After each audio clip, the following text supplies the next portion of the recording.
அம்மாவை இழந்தவங்களுக்கும் அம்மாவை பிரிஞ்சு வாழ்றவங்களுக்கும் அம்மாவே இல்லாதவங்களுக்கும் தான் தெரியும் அந்த இடத்த இன்னொரு உறவால ஒருபோதும் நிரப்பவே முடியாதுன்றது.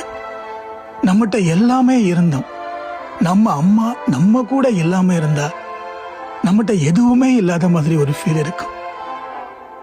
சில பேருக்கு அம்மாவே எல்லாமுமா இருப்பாங்க, அதெல்லாம் ஒரு பெரிய பாக்கியம். சில நேரங்கள்ல யாராவது நம்மளை பார்த்து நீ உங்க அம்மா மாதிரியே இருக்கேன்னு சொல்லுவாங்க. நம்ம முகஜாடையை பார்த்து மட்டும் சொல்றாங்கன்னு தான் நாம நினைப்போம்.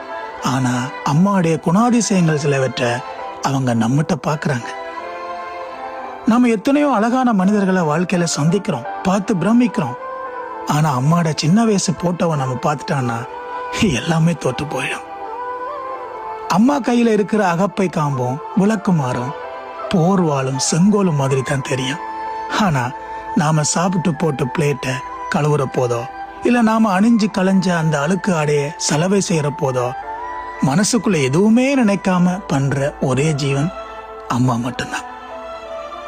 நாம டீனேஜ் பருவத்துல தப்பு பண்ணியிருப்போம், அம்மாவுக்கு பிடிச்ச குழந்தையா இருந்திருக்க மாட்டோம், மனசு தடமாறி போயிருந்திருப்போம். ஆனால் ஒருபோதும் அம்மாக்களுடைய மனசு மாறி விடுவதில்லை. அவங்களுக்கு நாம எப்போதுமே ராஜாவும் ராணியும் தான்.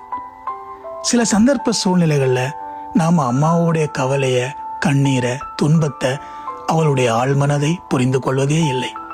பல வேளைகளில் நம்முடைய அம்மா தானேன்னு நினைச்சு நாம அவளை திட்டிடுவோம், அதே உரிமையில தான் பண்ணுவோம்.